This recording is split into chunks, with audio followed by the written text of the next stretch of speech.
সুমিত কাঁপতে কাঁপতে ঘরে আসে আর এসেই তার স্ত্রী সাধনাকে বলে, সাধনা, তাড়াতাড়ি আগুন জ্বালিয়ে দাও, খুব ঠান্ডা লাগছে। আজকে তো মালিক পুরো রক্তই চুষে নিল। খুব ক্লান্ত হয়ে পড়েছি, ঠান্ডায় আর হাত পা তো কাজই করছে না।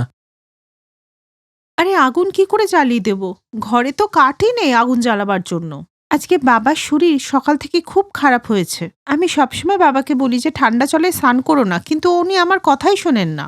অসুস্থ থাকার জন্য বাবা তো আজকে কাঠ আনতেই যায়নি। এই আগেকার দিনের লোকজনকে যতই বলো এরা কিছু বোঝেই না।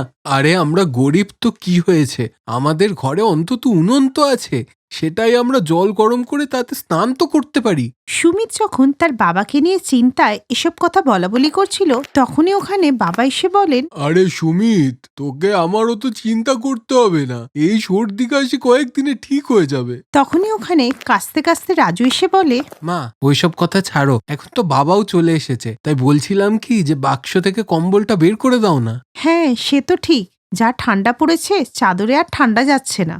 আমাদের তো একটাই শুধু কম্বল, মনে হচ্ছে কম্বলটা বার করার সময় এসেছে, যাতে গোটা পরিবার শীতের হাত থেকে বাঁচতে পারে। এরপরে সাধনা আর সুমিত মিলে ওই বাক্সটা খোলে, যার ভেতরে কম্বলটা রাখা ছিল।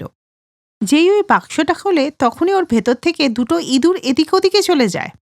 এরপরে সাধনা কম্বলটা তুলে কপাল চাপড়াতে চাপড়াতে বলে, হে ভগবান, আমাদের গরিবদের একটাই কম্বল ছিল, আর এই ইঁদুরগুলো সেটাকেও ছাড়লো না। বৌমা, যা আছে এই আছে, ঠান্ডাতে গরিব পরিবারের এই একটাই কম্বল থাকে, এটাই গায়ে দিতে হবে।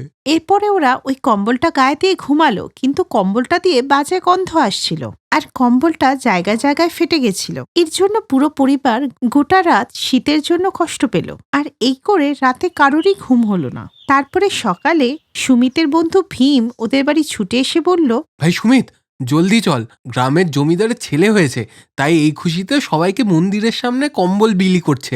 তুইও তোর পরিবারের সবাইকে নিয়ে চল, দেখবি তুইও কম্বল পেয়ে যাবি। চল চল। এরপরে সুমিত গোটা পরিবারকে নিয়ে মন্দিরের সামনে যেখানে কম্বল বিতরণ হচ্ছিল সেখানে পৌঁছে গেল। এরপরে পুরো পরিবার ঠান্ডার মধ্যেই লাইনে দাঁড়িয়ে পড়ে। কিন্তু প্রকৃতির অভিমান ছিল নাকি ওদের দুর্ভাগ্য, ঠিক তখনই বৃষ্টি শুরু হলো, আর ওদের পুরো পরিবার বৃষ্টিতে ভিজে গেল। আর তখনই রাজু কাঁপতে কাঁপতে বলল, খুব ঠান্ডা লাগছে, এত ঠান্ডা তো আমাদের ওই ঘরেও লাগে না। কিছু একটা করো মা। আর একটু ধৈর্য ধর বাবা, আমাদের নাম্বারটা এলেই আমরা কম্বলটা নিয়ে চলে যাব, আর তারপর সেই কম্বলটার মধ্যে আমরা সবাই মিলে শান্তিতে ঘুমাবো। এরপর ওরা অনেকক্ষণ ধরেই সেই বৃষ্টির মধ্যেই লাইনে দাঁড়িয়ে থাকলো, আর যখন ওদের নাম্বার এলো তখন একটা কম্বলই বেঁচে ছিল। এরপরে জমিদার বাবু সেই কম্বলটা সুমিতকে দিয়ে দিল। এই দেখে রাজু খুব খুশি হলো। তারপর সেই কম্বলটা নিয়ে সে কুঁড়ে ঘরে এসে তার মাকে বলে, মা, এখন আমাদের আর কোনো সমস্যা হবে না, এবার আমাদের গরিবদের শীতটা একটা কম্বলের নিচে ভালোই কাটবে। এই শীতে আমাদের আর কষ্ট হবে না। হ্যাঁ রে বাবা, তুই ঠিকই বলেছিস, এই শীতে আমাদের আর কষ্ট হবে না। এই শীতে আমাদের সাথে ভগবান আছেন, আর সাথে আছে এই গরম কম্বল। কম্বলটা পেয়ে গোটা পরিবার খুব খুশি ছিল, আর রাতে ওরা ওই কম্বলটা গায়ে দিয়ে শান্তিতে ঘুমিয়েছিল। পরের দিন সকালে সাধনা সুমিতকে কাজের জন্য ওঠাতে গেলে সুমিত কম্বলের নিচে থেকে বলল, আরে উঠে পড়ো, কাজে যাবে না? শোনো, এত অলসতা ভালো না, কিন্তু উঠে পড়ো। আজকে ভাবছি কাজে যাব না, অনেকদিন পর একটু গরমে ঘুমাচ্ছি, তাই ভাবছি ছুটি নিয়ে নি। ছুটি নেওয়ার কথা একদমই ভাববে না, কারণ তুমি ছুটি নিলে তোমার তো মাইনে কাটা যায়। এরপরে যখন দুপুরবেলা রাজু স্কুলে যায় আর শ্বশুরমশাই কাট কাটতে যায়, তখনই সাধনা ভাবে, এখন তো ঘরে কেউ নেই, ভাবছি নতুন কম্বলটা একটু রোদে দিয়ে দিই। এই বলে সে কম্বলটা বাইরে রোদে মেলে দেয়, যাতে কম্বলে একটু রোদ লাগে। কিন্তু এরপর যখন রাতের বেলা শোয়ার পালা এলো, তখন শ্বশুরমশাই সাধনাকে বলল, আরে বৌমা, কম্বলটা কোথায়? আমাদের কম্বলটা নিয়ে এসো, ওটা ছাড়া তো আমাদের ঘুমই হবে না। কোথায় ওটা? বাবা, কম্বলটা আমি রোদে দিয়েছিলাম যাতে একটু ঠিক হয়ে যায়, দাঁড়াও নিয়ে আসছি। সাধনা যেই বাইরে কম্বল দেখতে যায় তখনই সে কম্বল দেখতে পায় না। এই দেখে ও খুব ঘাবড়ে যায় আর জোরে চিৎকার করে। ওর এই চিৎকার শুনে পরিবারের সবাই বাইরে ছুটে আসে, আর সুমিত বলে, কি হলো সাধনা, তুমি ওরকম ভাবে চিৎকার করছো কেন? সব ঠিক আছে তো? কিচ্ছু ঠিক নেই গো, দেখো আমাদের কম্বলটা না চুরি হয়ে গেল। এই শীতে আমাদের ওই একটাই কম্বল ছিল, এবার আমরা কি করব? সাধনা অনেক কান্নাকাটি করলেও কম্বলটা আর খুঁজে পাওয়া গেল না। পরিবারের সবাই এদিক ওদিক অনেক খোঁজাখুঁজি করল, কিন্তু কম্বলটা পাওয়া গেল না। এরপর যখন পুরো পরিবার শীতে কাঁপছিল, তখন সুমিত বলল, কি দরকার ছিল তোমার ওই কম্বলটা রোদ্রে দেওয়ার? আর এমনিও নতুন কম্বল রোদ্রে কে দেয়? আজকে তোমার জন্য আবার আমাদের পরিবারকে ঠান্ডায় কাঁপতে হচ্ছে। আমরা তো যেমন তেমন করে শীতটা কাটিয়ে নেব, কিন্তু রাজুর কি হবে?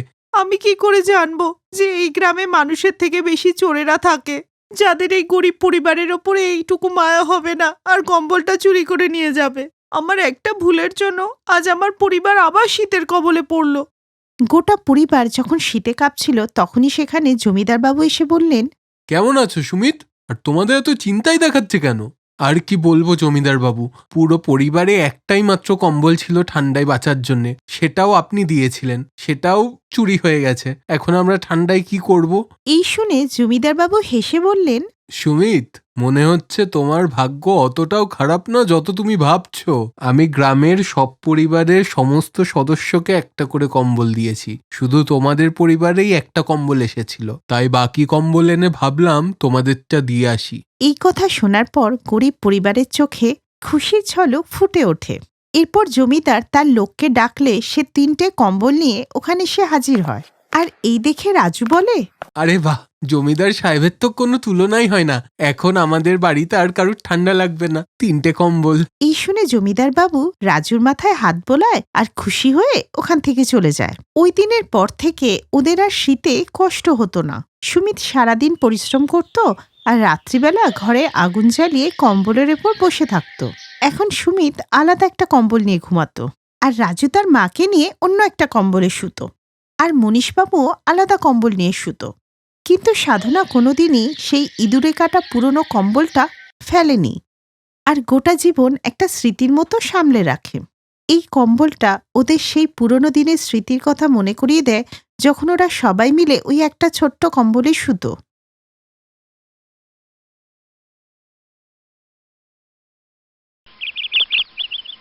শঙ্কর তার স্ত্রী সুনিতা আর 2 বাচ্চার সঙ্গে গ্রামে থাকত। শঙ্কর শ্রমিকের কাজ করত, কিন্তু তার উপার্জন খুবই কম ছিল।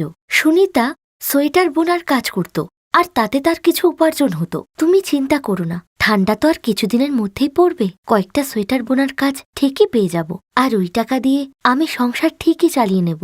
তুমি বরং আগে জমিদার বাবুর ঋণগুলো শোধ করো, ওটা আগে দরকার। হ্যাঁ গো, ওটা নিয়ে যে যত চিন্তা, সুদটা যে দিন দিন বেড়েই যাচ্ছে, আর তাই কাজ করে যা উপার্জন করি সব যে ধারেই চলে যায়।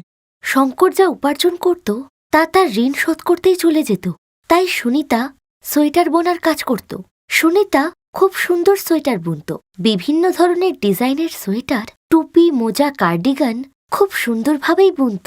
কিন্তু এত ভালো কাজ করা সত্ত্বেও গ্রামে এই কাজের জন্য ও ভালো পয়সা পেত না, আর গ্রামের লোকেরা ওদের ইচ্ছে মতোই সুনিতাকে কম টাকা দিত। সুনিতা, তুই সোয়েটারের দাম এত চাইছিস? একটা সাধারণ সোয়েটার 150 টাকা অনেক বেশি হচ্ছে। আমি 50 টাকা দেব, এর বেশি না। কিন্তু কাকি, উলের দাম তো অনেকটাই বেড়ে গেছে, তুমি তো ওই টাকাটাও দিচ্ছ না। এই নিয়ে 70 টাকা দিচ্ছি, আর কিন্তু দিতে পারবো না।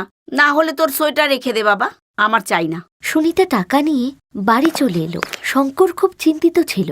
সে সুনিতাকে বলল, সুনিতা, জিনিসপত্র গুছিয়ে নাও, মোহনের ফোন এসেছিল। ও শহরে একটা ফ্যাক্টরিতে কথা বলেছে, যেখানে 10,000 টাকার মাইনেতে আমি একটা কাজ পেয়ে গেছি। আর বাকিটা ওখানে গিয়েই দেখব, কারণ এই গ্রামে যে কখনো কাজ পাই, আবার কখনো পাইও না। ঠিক আছে, তোমার যেটা ভালো মনে হয়। আমার কিছু সোয়েটার বোনার কাজ আছে, সেগুলোর অ্যাডভান্সও তো নিয়ে নিয়েছি। কোনো ব্যাপার না, তুমি ওখানে গিয়েও তো সোয়েটারটা বুনতে পারবে, আর শহর থেকে তো গ্রামে কেউ না কেউ আসতেই থাকে, তাই পাঠিয়েও দিতে পারবে। তারপর শঙ্কর তার পরিবারকে নিয়ে শহরে চলে এলো। ভাই শঙ্কর, 2,500 টাকা এর থেকে ভালো ঘর আর পাবি না। একটু মানিয়ে নে, আস্তে আস্তে অভ্যাস হয়ে যাবে। এখন তুই যখন সাথে আছিস ভাই, আমার আর চিন্তা কিসের? আর বাকি সুনিতা আর বাচ্চারা যখন বৌদির সাথে থাকবে, তখন আমার আর চিন্তা কিসের? তোরা আছিস তাই আমি নিশ্চিন্ত। শঙ্কর ফ্যাক্টরিতে কাজ করা শুরু করে দিল, আর সুনিতাও সোয়েটার বুনতে লাগলো। একদিন সুনিতা যখন তার ঘরের বাইরে বসে সোয়েটার বুনছিল, তখনই সেখানে মোহনের স্ত্রী গায়ত্রী এসে বলল, আরে সুনিতা, তুই সোয়েটার বুনিস? হ্যাঁ হ্যাঁ, গ্রামে যখন থাকতাম তখন সোয়েটার বুনে 2-4 পয়সা পেতাম। এই সোয়েটারটাই বোনা বাকি আছে, কারুর হাত দিয়ে গ্রামে পাঠিয়ে দেব। অ্যাডভান্স নেওয়া আছে তো। তখনই সেখানে একজন মহিলা এলো। তোমাদের মধ্যে সুনিতাকে, যে সোয়েটার বোনার কাজ করে? হ্যাঁ, আমার নামই সুনিতা, আমি সোয়েটার বোনার কাজ করি। আমার বোন রেশমি মধুপুরে থাকে, তুমি সেখানকারই না? রেশমি বলছিল যে তুমি নাকি শহরে এসেছো আর নাকি সোয়েটার বোনারও কাজ করো। আমার ননদের মেয়ে হয়েছে তো, তাই ওর জন্য সোয়েটার বানাতে হবে। ছোট বাচ্চাদের জন্য তো হাতে বোনা সোয়েটারই আরাম হবে, কিন্তু এই শহরে তো আর কাউকে সোয়েটার বোনার জন্য পেলাম না। রেশমি তাই খোঁজ দিল তোমার। আচ্ছা, আপনি রেশমিদির বোন? উনি আমাকে ভালো করে চেনেন। গ্রামে থাকতে উনি আমার কাছ থেকে ওনার বাচ্চাদের জন্য অনেক সোয়েটারই বানিয়েছেন। ওনার একটা সোয়েটার আমি এখনো বানাচ্ছি, কেউ এলে তার হাত দিয়েই পাঠিয়ে দেব। আপনি আমায় বলুন কোন ডিজাইনের বানাতে হবে, আর উলটা কি আপনি দেবেন নাকি আমার পছন্দ মতো নেব?